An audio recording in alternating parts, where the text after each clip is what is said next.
Hello and welcome back to the Vega Baja Real Estate Talk here with Ulrich. Today, with our expert, we talk about the art of preparing a house for sale. So stay with us. Right after the break, we're talking about this interesting and fascinating topic.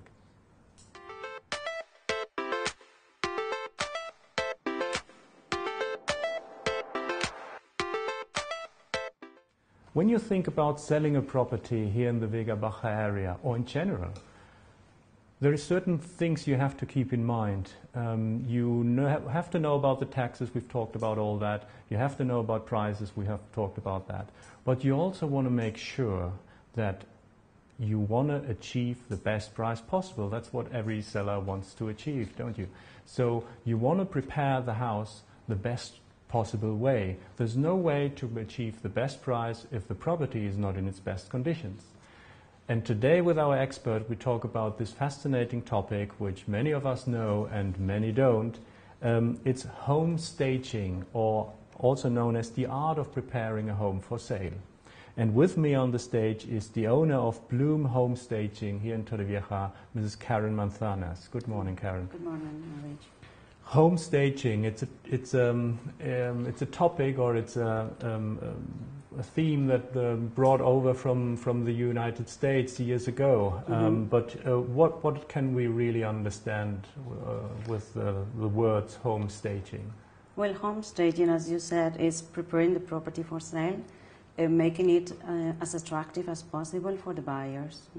So we work with the furniture that we have. Sometimes, we used almost everything. Sometimes we don't use part of it because it doesn't help. So every project is individual, but it's just trying to get the best version of the property in order to attract as potential buyers as possible. So in a market like today, where many say the prices are going up, but we went through a deep crisis and we are still kind of on the bottom part. So there is many properties for sale, and what you really want to make sure is you want to stand out of the crowd. Yeah, exactly. In Torrevieja there are still quite a lot of properties for sale, and the buyer doesn't have an urgency to buy. With home staging, what we do is, we try to stand that property out of the crowd. We have to make it as attractive as possible and to make it different. And also, what we try to do is, because we work with the property, with the aesthetic of the property, the way it looks like, what we have realized in the last 4 years that we have been working with home staging is that in a buyer's market where they have quite a lot of properties to choose from, when we work with a property and we do the home staging project, we create an urgency, and they close very quickly the purchase, and we close for the selling price. So they don't make a discount, which is really, I would say 90% of the purchase, the buyer always make an offer. What we have realized that in our properties, we don't get offers. And sometimes we get on the same day perhaps 2 or 3 offers from not offers, but clients that want to buy at the same time the same property. So obviously most of the buyers look at the internet before they actually arrive to Torrevieja. They've been on the internet for weeks and months and probably sometimes years. So they have loads and loads of photos to look on and decide on, and want to pick out the property they want to look when they are down here. So it is important that you, as a private owner, your property looks the most attractive as possible. Yes. Obviously, as you said, the buyers start in the internet. And the first thing they see is a picture. So you have to work both things, is making the property attractive, and also making a good photograph, which is something that I think the clients are still not realizing how important the photographs are. People take their own photographs with their mobile. We are working with professional photograph, and it makes a huge difference. So it's not just only that I do the project for home staging, but also the pictures. The photographs have to be also really good. And what I think is that the client, when they go internet and they see these pictures, they see a completely different property than the other ones. So they go into the property and they look for more properties, for more pictures, and they usually contact the agency to ask for more information, which is actually the most important thing is to attract the buyer. And the first thing to attract is through internet. And then, obviously they will come over, they will see the property. But internet and it's like a visit card. So it has to be everything working properly together. Home staging plus photographs. So many private owners, they have, we know Torrevieja, this area is a second residency area, so that many people probably haven't used their property for many years, or it's an inheritance, or so they have never been using the property. What sort of property, what type of property do you think are kind of best for doing a home staging? Well, I think every property could be, in every property we could do home staging. There is always a way of improving the way it looks like. But for example, inheritance properties, that usually there are really, really old furniture, but not just only the furniture, but also the tilings and everything. These properties are very, very difficult to sell the way we visit them the first time. And sometimes it's not a huge change what you have to do, it's more getting rid of quite a lot of things. Usually there are like a museum with a lot of little tiny things, plenty photographs from all the family. So that's the first thing we need to get rid of, and we have to depersonalize the property, make it as neutral as possible. And sometimes it's just keeping 50% of the furniture, changing the fabrics, making small changes, but there is a huge difference in the properties. And we have a really good experience. And there are one of the properties where you see, with less investment, a bigger change in the way it looks like. Yeah, we have a few examples here. We have a look in a second on some projects you've done, which are incredible, the before and the after, which, as you say, very little. But you came up with just a word now, which is very interesting, which is depersonalization. That means, obviously, the property has been owned by a private owner, family, whatever. It might have been empty for years, as you say. It's small museums there, but personal museums. So many personal items in it. But many people, or the private owner has to keep in mind that when he sells, he's not selling his property. He's trying to find a buyer for a property which the buyer is buying his property, is not interested in. Yeah, when I visit for the first time a property and it's the private, the owner, there, I always tell them, you are not going to sell your life. Your life has to go with you. That means all these little tiny things that creates that property looking like as a museum, or photographs, personal photographs, they have to take them out. And we have to, it's very difficult for a buyer if they go into a property and they see quite a lot of familiar memories, because they see someone else's memories and not their own ones. So that's the first thing we usually get out of the view. And there is something that if they want to sell, they will have to do it, because they will take the photographs with them. So we ask them to do it from the beginning. That's the first thing we do. Right. And then we look into the furniture, we paint, and we make it a little bit more neutral with the colors. And you have to be careful also with the colors. So it's not to invest a huge sum of money, which you might not ever get back because of the type of market we are in at the moment, but it's about using what there is, if possible, but definitely painting. So not doing refurbishments on a property, but painting is. Well, we have some examples there. Obviously, we are doing everything. We have projects where we start from the beginning and we remodel it completely. But the ones that I brought, there are simple projects and that we almost reused all the furniture, but we use it in a different way. Also, in a different place. We create different atmospheres. That not the same that what we found when we went into the property the first time. Yeah, we're just looking at some photos here, like on this page 1 here. You can see, I mean, the difference is tremendous. But most of the furniture we see, the small chair and table that has gone, but the sofa is still the same. So well, the sofa is the same. We reused everything, even the table and the chairs. We will see outside. We put it into the terrace because it's more a terrace furniture than a living room one. The only thing we bought is that IKEA table, which is €5, and it's just covering what we have, new fabrics, curtains, and a rack.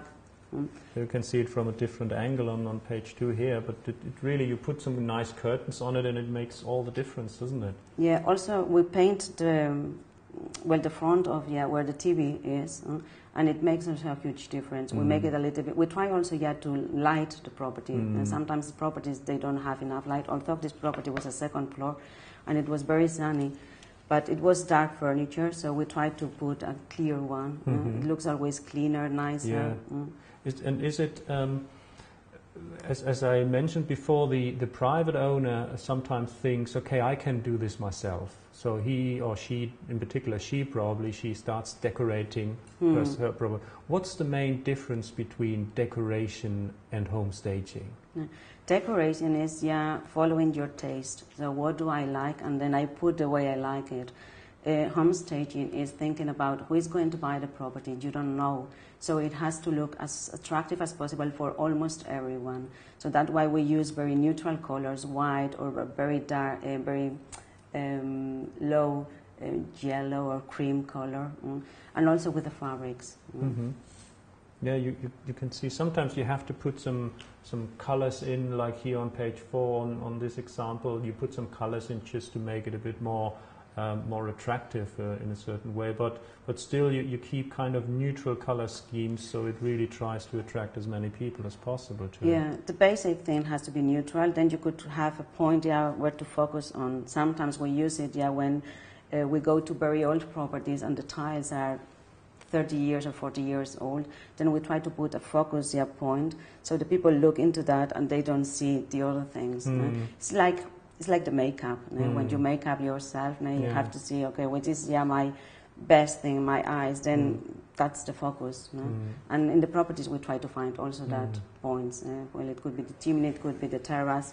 Yeah, it's as here in this example, you can really see on page 5 on this bedroom up here that the fabrics, the colors they use are very kind of older, stylish, and now because the buyer nowadays, if we look at who's buying right now, it's more Scandinavian people, Northern European probably, and it's younger generations as well. They are interested in properties, so the whole decoration has to be we almost think on the European buyers, because that's the market that we are having now. But in this case, for example, it was just only the bed covers is what we changed, and we put some curtains and some things. But the furniture is exactly what the owner was having. And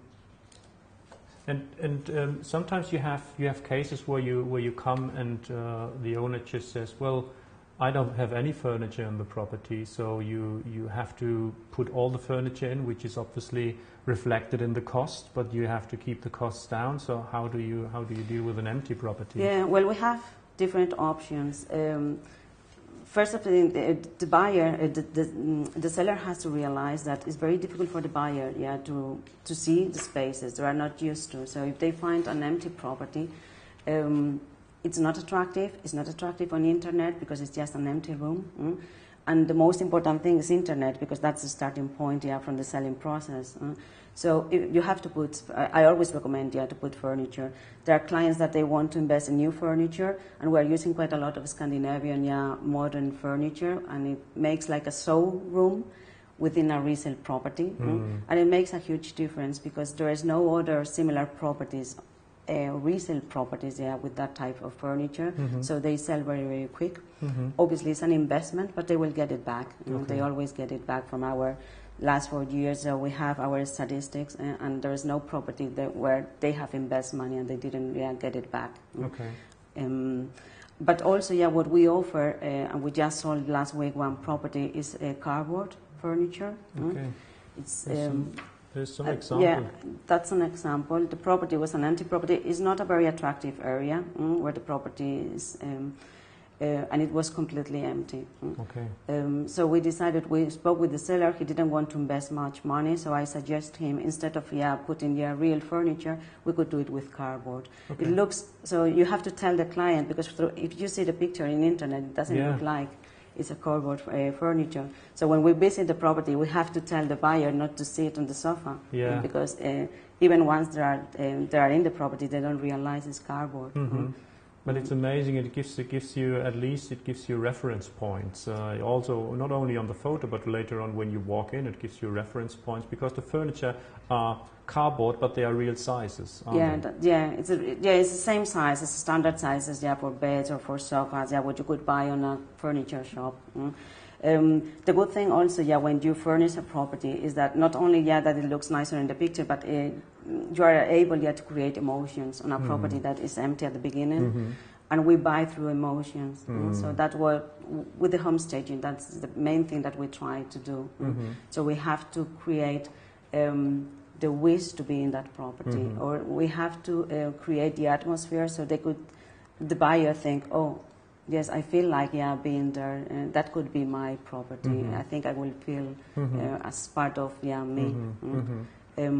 And that's what we work with the photograph also, with emotional photographs, which is also something new within the real estate market.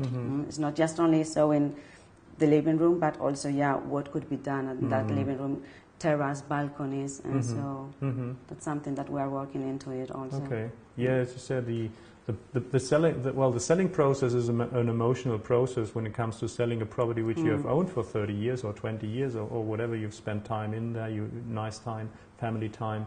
But now it comes to selling, so emotional process. But the seller has to get kind of disconnected, take the personal things out, and the buyer is obviously now in a very emotional process as well. Yeah, the seller has to forget his emotions because his property is now a product on the market, which is sometimes difficult for them to realize that it's not anymore their home, it's a property on the market, and that's the way the buyer is going to see it.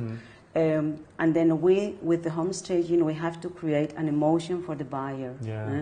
Which usually they don't just only see pictures and photographs, but when they see something different, they have that emotion, and that makes them look into the property in a different way. Okay.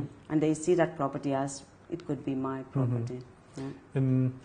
With respect to price, I mean, we know that in a market like we are in now, and almost doesn't matter where you go, in the Vega Baja area, so it's difficult to get more for the property, more than the average price. But home staging is actually just to achieve that best price, isn't it? Yeah. In today's market, as I told you from the beginning, 90% of the buyers will make an offer. Home staging, what you manage is to create an urgency on the buyer, which they do not have it, and also to be able to close on the asking price, which is obviously getting more, because 90% of the other sellers are reducing the price when they try to sell, and you keep the same price. Another thing good for from the home staging is that you increase the perception of value on the property.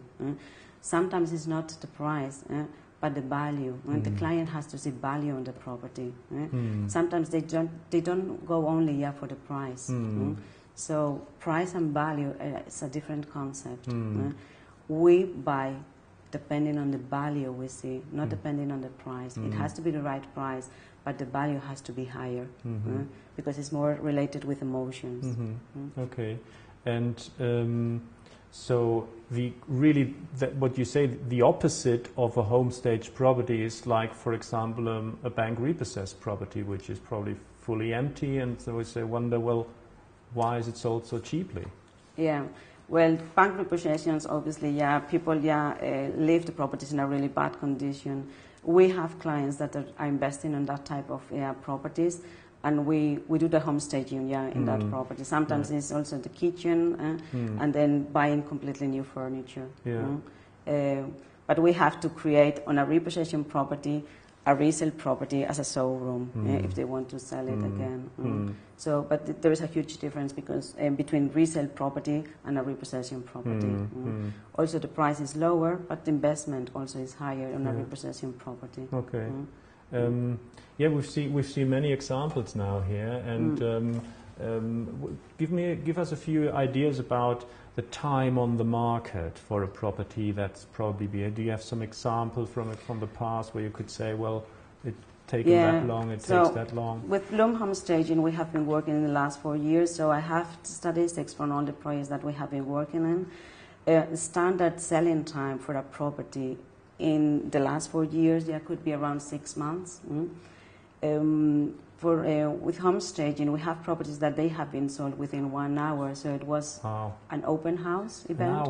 An hour. For example, the first project that you were showing to me, that property, we finished at 12 o'clock with the homestaging project, and at 1 o'clock, the property was reserved on the open house, and we invited agencies and clients, and it was, I think, from Argelia, the one who bought that property, and it was a really, really quick sale.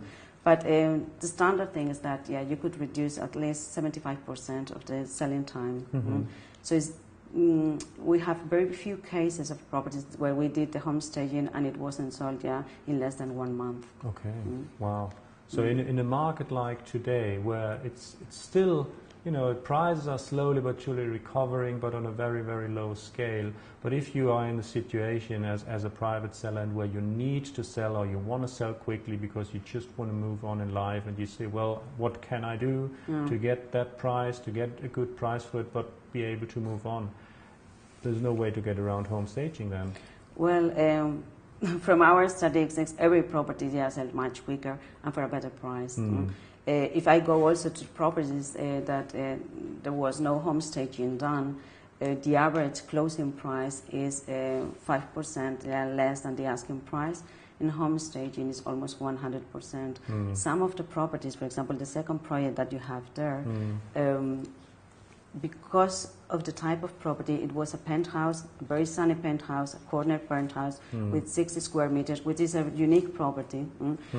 After doing the homestaging, we did evaluation before, and we sold it for 15% more than what we value the way we see it without homestaging. Okay. It's not that homestaging gives you the chance to increase price in every time, but it accelerates the sale, and sometimes, like these properties or frontline properties, which are unique and singular properties, sometimes you could not only get back what you invest, but also make a higher profit on selling. Okay. Wow, we are running out of time, Karen, but it's amazing, and it's very nice to see this before and after this effect, and with very little sometimes you achieve such a huge difference.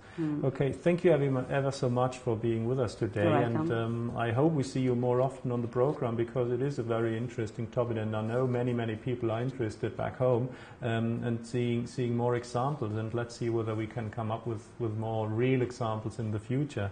But for the time, that's it. Thank you again, and you stay with us. We will have a very interesting topic coming up, and which is the event Rock Against Cancer. And I'm having 3 guests on the plateau talking about this event that's coming up very shortly.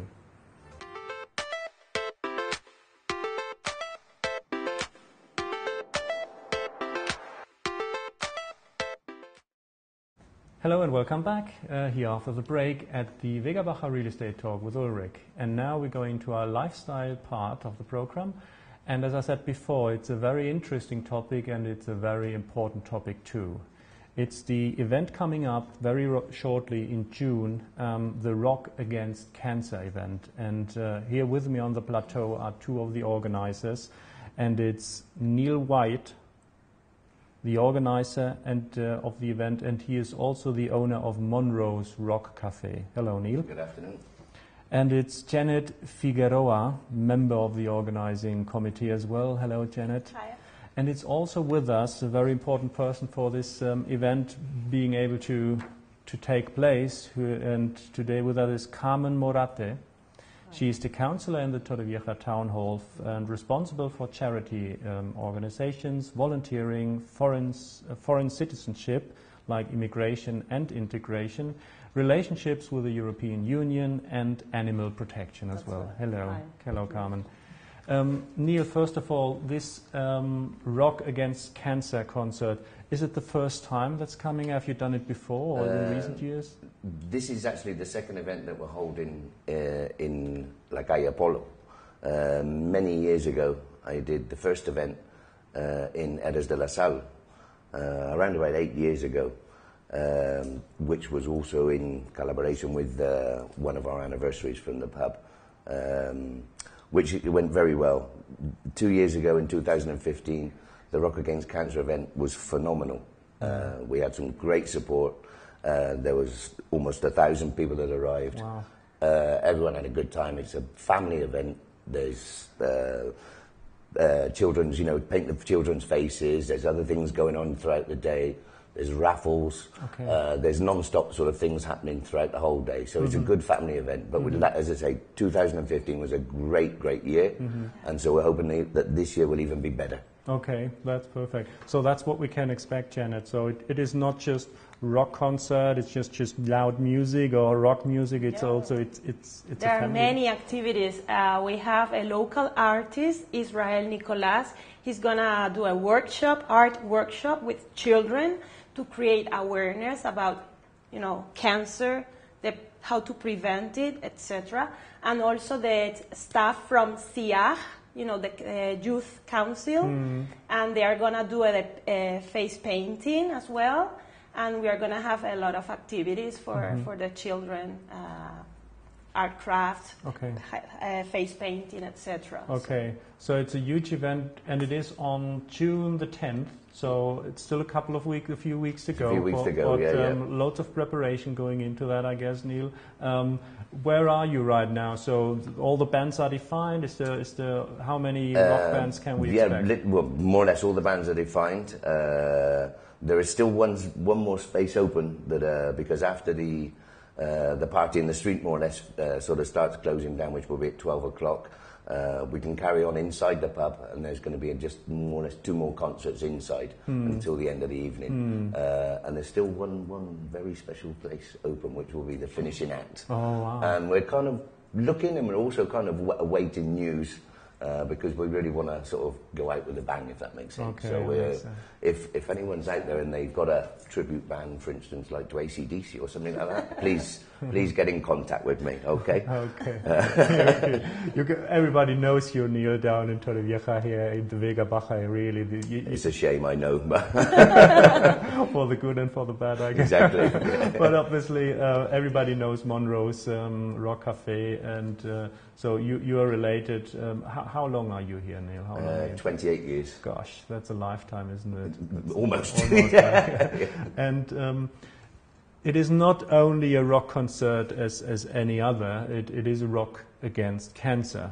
And Carmen, how important is this, and where does the money go through? Which obviously the money that comes out of the whole event go through the association, the Spanish Association Against Cancer. This association is called Asociación Española contra el Cáncer, Spanish Association Against Cancer, meaning they're national-wide association which have a little office here in Torrevieja as well. Mostly their work is about investigation. They do a lot of investigation for any type of cancer. They inform the people. They have information tables all through the year, and especially this association here in Torrevieja, they move a lot and they do a lot of things. They participate every time they can, especially in those days of the cancer when it's breast cancer or colon cancer, so on. They're always there to inform the people. And the money goes to them, I guess. All the time they use it for investigation, as far as I know, and which I think is very important. So Neil, as you said, it's not the first time you do it. It's been done in recent years or in the past. Obviously rock music, rock concert is a certain topic, and then against it's cancer, which is a very, very special topic as well, but on a different level. So how did you come up with this idea, though? Basically, it's the rock part that I know. Okay. And so, for me, if using the rock music, and if that can create some money to put towards a really good cause, then that's how more or less it all started. I mean, you know, I'm not being funny. I couldn't do reggaeton against cancer because I wouldn't know anything about it, and I probably don't know anyone that probably likes. Well, I probably do know somebody that likes reggaeton, but I don't know any groups reggaeton. I couldn't even mention one name. So it's the rock side that I know, and obviously the groups. That are, most of them in a way either are friends throughout the years, and that's why obviously they're willing to participate and give their time for the cause as well. I mean, they all of them know that I've done it before. They all know it's a great event. It brings people together. There's also another little thing that we're trying to create during the day is like a gathering of musicians. And so if anyone's watching this and they want to bring along their own little instrument, no matter what it is, it could be recycled. What we're trying to do, maybe 6 o'clock or 7 o'clock in the afternoon, create a circle of people, and everyone can just kind of join in, play their own little instrument. It can be whatever. You know, juice harp, drumstick, bottle, whatever, and try and create more, get everyone involved basically in the music. You know, when you feel part of something, it makes you feel good. And so apart from just watching bands and all the rest of it, but actually get involved yourself as well. So that's part of the plan. That sounds great. And Jenny, remind us again, where exactly is it, so that people find it easily? Calle Apollo Street, number 12. And it's very close to the committee of the Spanish Association Against Cancer. They have the local chapter very close to in Torrevejenses Ausentes Street. And it's in Apollo number 12, very close to the town. So it's pretty way down Apollo Street, very close to the pubs, and where the Hombre del Mar is, and where the Paseo Marítimo is, so the promenade. So that's about there. Yeah, you could find us on Facebook. Rock Against Cancer 2017, Sábado 10 de Junio is the name of the event. On Facebook. 10th of June. Yes. Okay. So and Carmen, it's obviously a street event. That's right. It's not classic music, it's loud music. If it is during the day with what Neil just mentioned, there's people gathering together, making music, making noise. We know it's not that easy to organize something like that, and it's obviously very, very important that the town hall is behind this. So that's right. That's my part of the event, to make the paperwork, to inform the police, to inform all the people, maybe Protección Civil. Because in the morning we have to cut the streets, and the stage will be brought the day before. So that's my part, to organize a little bit these kind of things. And of course we have to respect the hours. So that's why at 12 o'clock they have to go inside. Yeah, exactly. Another thing, we will have a gospel choir from La Siesta. Oh wow! Starting the event with the gospel music as well. So music unifies people, and that's what we want. The day's event will start off with the gospel choir. As I say, there's such a varied kind of types of music, I suppose. I mean, the only kind of band obviously that's not there, which is rock, but it's basically the gospel choir. There's from La Siesta, there's some from Torrevieja, and also a gospel choir from Benidorm coming, and they're going to join forces on stage. And basically the idea is to try and get people kind of into the mood, you know, with the gospel, and getting everybody going. And bit by bit, sort of the music level kind of will raise. As you were saying, you were starting with the everybody can join together in the street with a self-made instrument, for example, getting slowly but surely into the mood. But now you can also come up with a gospel, which is kind of more a chorus singing, and then it's more not quiet. It can be very loud, but it slowly but surely moves up in levels, and then at the end. But the rock music will be then inside after 12 o'clock, or is it also on the street? For instance, because for my neighbours, my lovely neighbours, who have been informed, I have passed the word around. I said in 2015, thank you for my neighbours because they didn't make any complaints.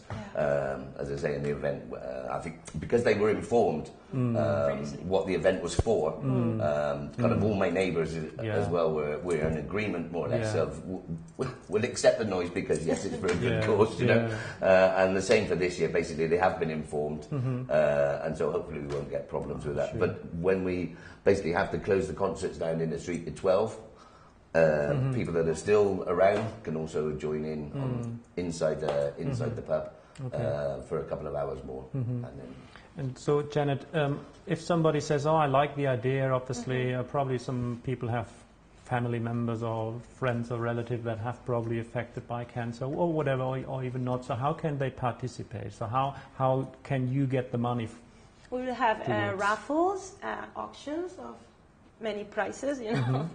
And many activities. The ladies will have a table, a desk for information and also for receiving donations. We're going to sell T-shirts, really nice T-shirts like this one, and plectrums, necklaces, many things for raising, you know, the necessary funds, and also a food truck, so you don't have to move anywhere. You could bring your children, enjoy the music, the face painting, and eat a snack and drink cola, whatever. So roughly about, Carmen, what do you think? How many people are we expecting? Is there any reference? I have no idea, but obviously I expect more than 1,000 people.